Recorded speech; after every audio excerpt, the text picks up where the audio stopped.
Hey guys, what's good? Welcome back to the YouTube channel. The Aussie Sports Fan. So, sorry if the audio is a bit bad today. I have lost my AirPods, so the mic won't sound the greatest, but we'll hop into the video. Hopefully, it's school holidays now, so hopefully next week I can get some more NFL videos out, get some more videos out, no more assignments for a while. So that will be good. But yeah, let's go from here. So, obviously, I am a day late. I did go to the game last night, so I didn't have time to post it before that. And it was pretty disappointing, to say the least. Crows looked good early, then just fell into Chris Scott's plan of the spare back, and we always do it, never change it up. So it made so many mistakes, but yeah, it wasn't amazing. Peatling, 1-game suspension. Should not be a suspension. Hopefully, he should get it overturned. But I was thinking about bringing Saligo in or Philthorpe. Philthorpe was a bit of a pot option. Thank God I didn't do that. Obviously, with the spare man back, Philthorpe could not get anything on all night, and Saligo had a bad game. So I know a lot of people brought him in. But yeah, let's get into it. So we'll go through the teams. So no one in for Sydney. Nothing really fantasy related for Collingwood, unless you got Houston. Bice is named on the bench, but you wouldn't think he'd get the sub unless Dean Cox has gone a bit crazy. Foz is back. Zane Dersma, Zach Fisher. So, Cherry, I heard he had some hamstring concerns, might pull out late. I'm bringing him in this week, part of my trade, so hopefully not, but we'll see what happens there. Obviously, it's gather round. Got a couple signatures. Got Caleb Daniels' signature. Yesterday, got a photo with him.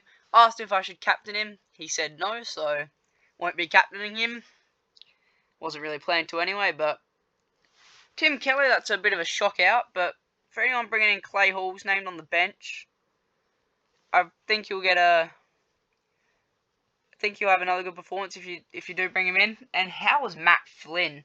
Holy, his waffle stats like 27 touches, 51 hitouts, and a goal or 2 goals. Cooper Hines, new debutant.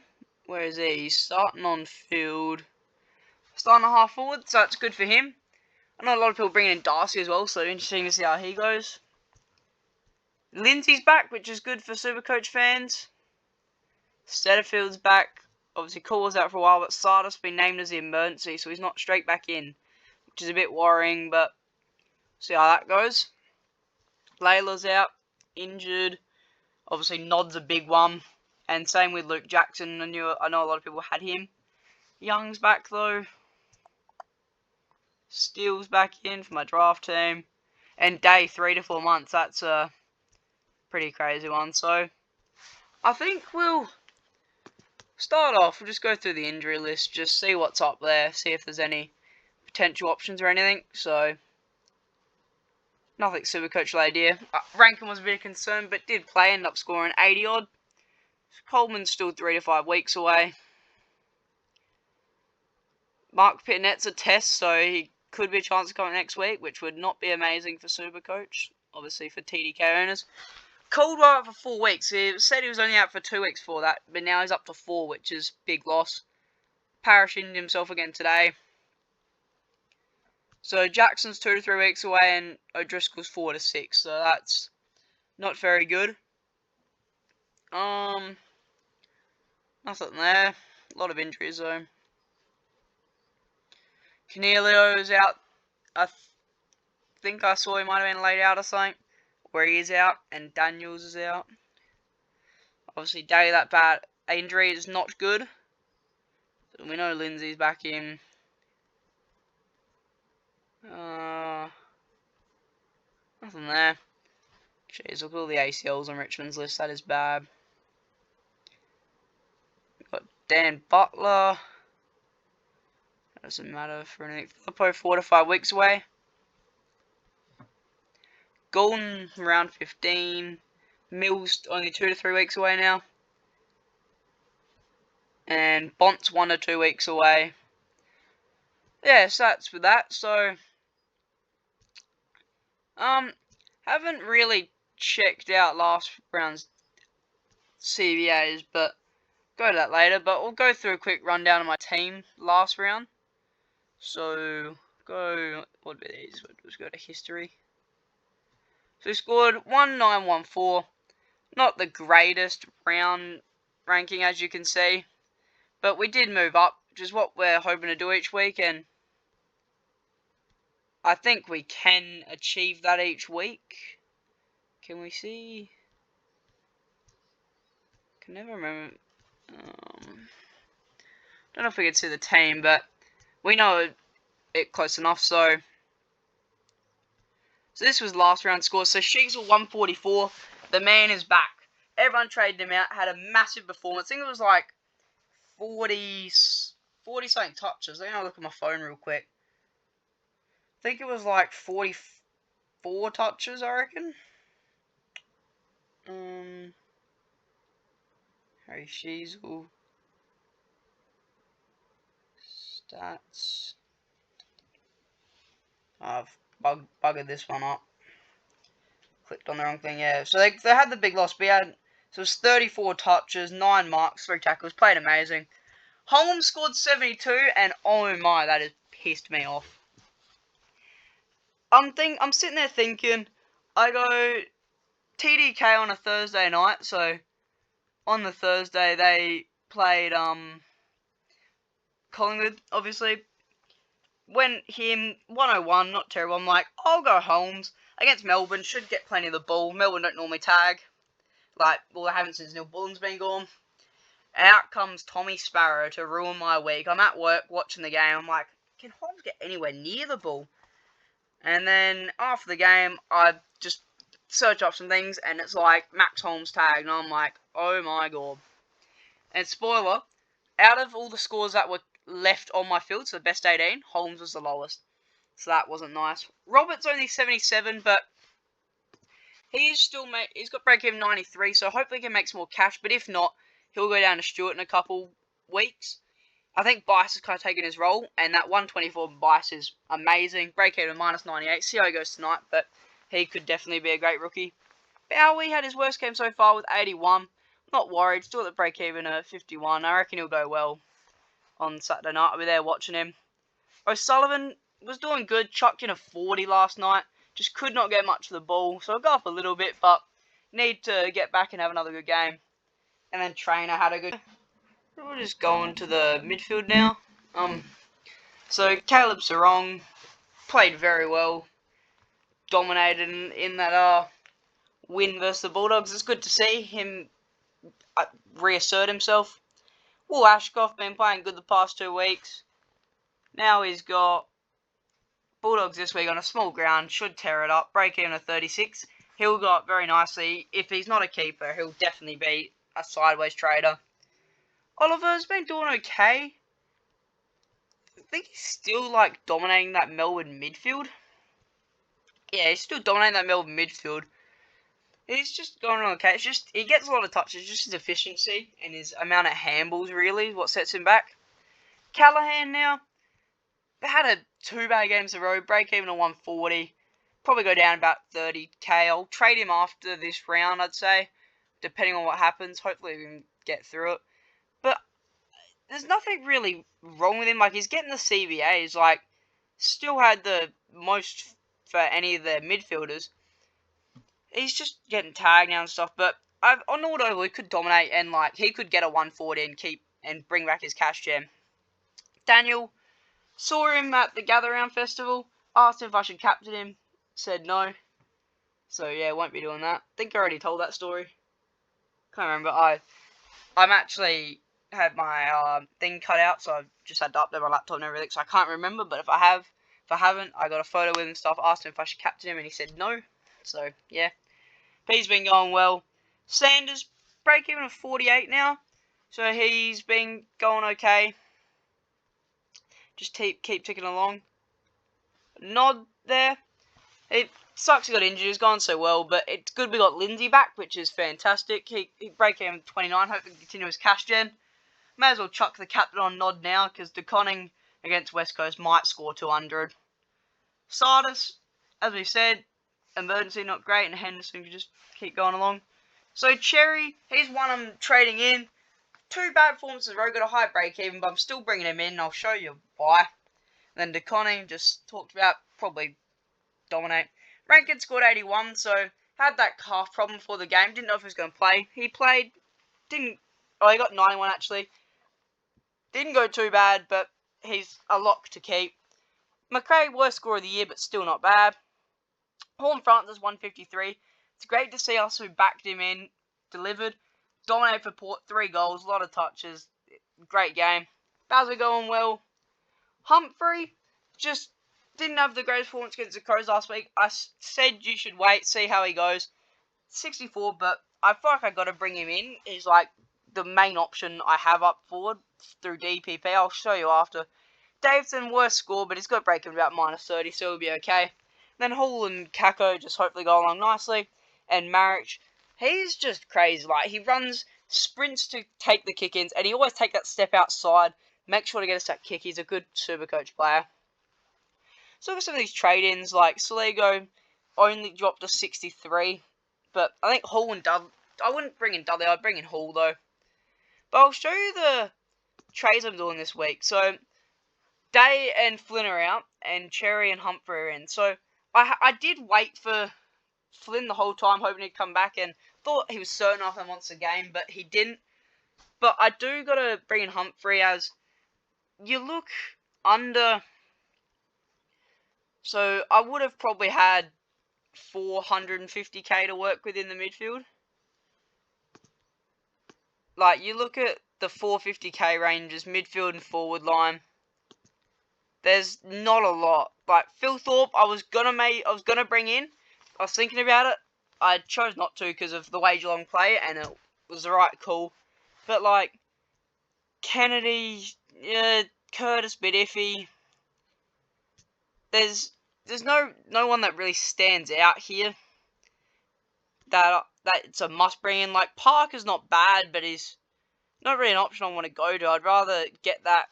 I'd rather get that. No, I'm getting the cash with Humphrey at least. So that's what I've gone through there. And Cherry, I've ended up going with him. So he was an interesting one because I was talking about all those cheap ruck prices, and you look at ruck. So I swear you can see break even on here. I'll do it on here. So rucks, and we'll search by their break even at max 709's fine. So we'll go by the highest break evens. Cherry 179. He'll come crashing down. He'll get to 550. Marshall, another good ruckman. He'll could almost make it to 500k.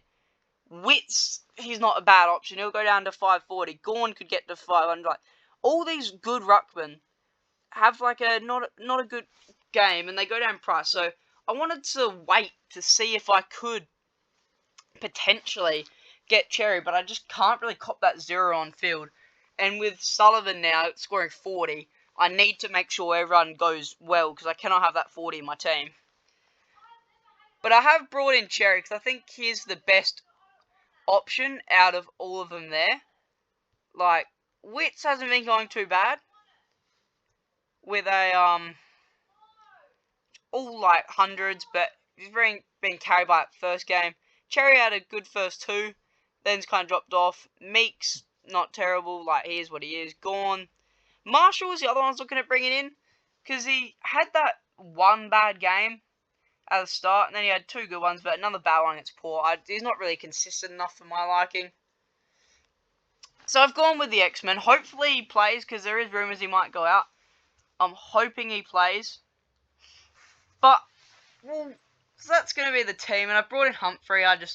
He's the best option there, and next week, with 140k, I'm hoping Callahan doesn't lose too much, so I can go nod down to a rookie or someone, and then I can go Callahan up and get myself a premium, because I was also looking before at the midfield position, and I'm pretty sure Nick Dacos could be one that comes. Like, Flanders got that insane break in, but Rosie still going down, Butters going down eventually.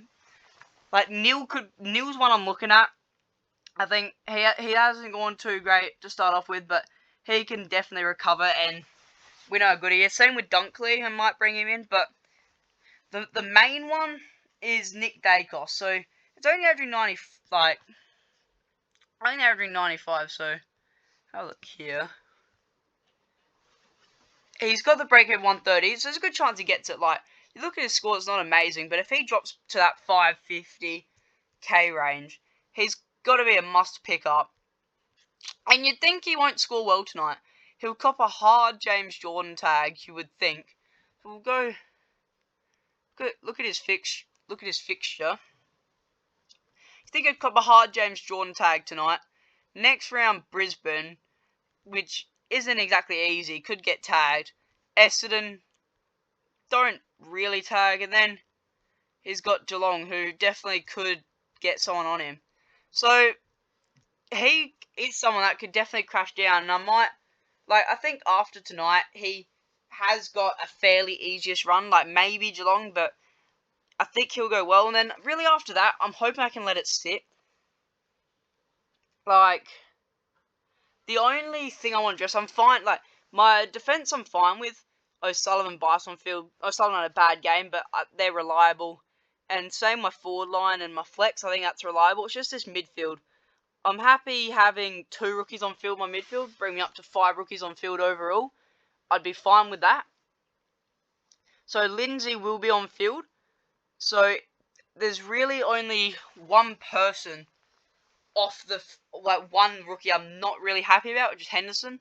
So if Silas can get back, I'll go to him. Otherwise, I'll hopefully find a rookie that I can go down to. I need to find someone that is probably under 300k. Nice and... Yeah, so I was looking at it beforehand, so go by the lowest break-evens.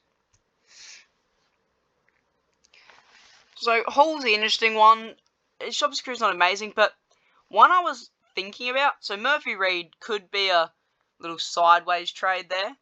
Because I think, depending on how he goes this week, I think he could still be a good option to bring in. But what I was looking at is Toby Travalia from the Saints. So I look how he plays this week. Like, he's got a hard matchup against Joe, so I'll see how he goes. But with Sheasel getting his DPP, obviously that's after this week as well, I think he could be a very interesting option to bring in. And it allows me with some flexibility and cover. Especially because then I can swap him and Marek if I need, and I can... If Trainer starts to become really consistent, I could throw him there. It just gives me a lot of options if I have him. And then I really want to let it sit. I'm down to 30 trades. I want to hopefully let it sit for a couple rounds, barring injuries. But with DPP, there is a couple options. So for my team, Sheaves will be getting midfield.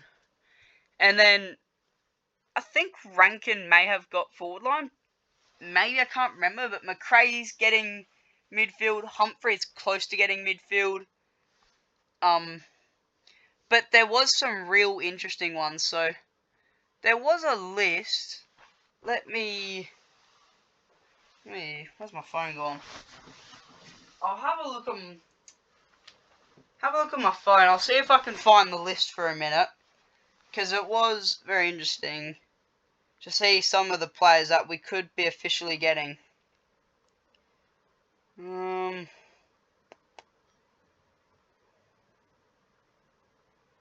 Oh, see if I can find it here.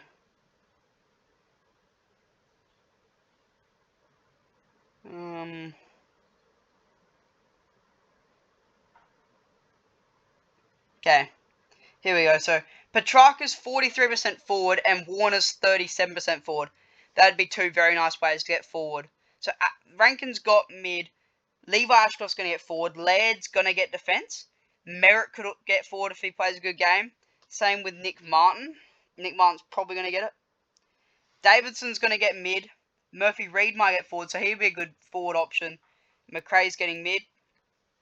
And then Will Ashcroft could get forward if he plays a lot there. So, it is interesting to see some of the DPPs. But the main ones really that we should be looking at is Petrarca and Warner, if they do get it. Because they're definitely a chance. Petrarca's hasn't started amazing. Gotta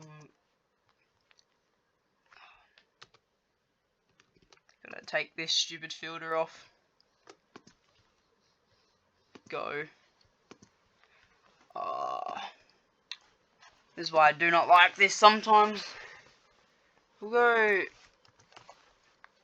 Petrarca. So he's under 500k already. He hasn't had the greatest start to the season, but I think he's like one good game from breaking out. And if we can get him in the forward line for 450k, I think that is something we cannot resist after this round. So it almost does want to make me not bring in Humphrey, but I feel like I have to, just for this round at least, because of the the full teams playing now. But I could even maybe not go to full prem, get Petrarca, and then get like someone else next week. Because I got the cash, I can go Driscoll up to Petrarca, because his break even is still 125, so he'll probably go down a little bit more. So I could get him in, and I think he can. He just needs that one bounce back game to get him in form. And then Chad Warner as well. He's also another interesting one. He's 524.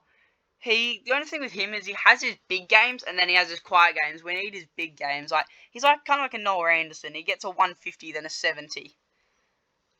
But yeah, I think that pretty much sums up the video. So hopefully we break into 40,000 this round. I'm feeling good about it. I think we should go well. Hopefully, as I said, we'll try to get the NFL videos out during the holidays, and we'll get some more videos out. But peace out, like and subscribe, and have a good time at Gather Round if you're there.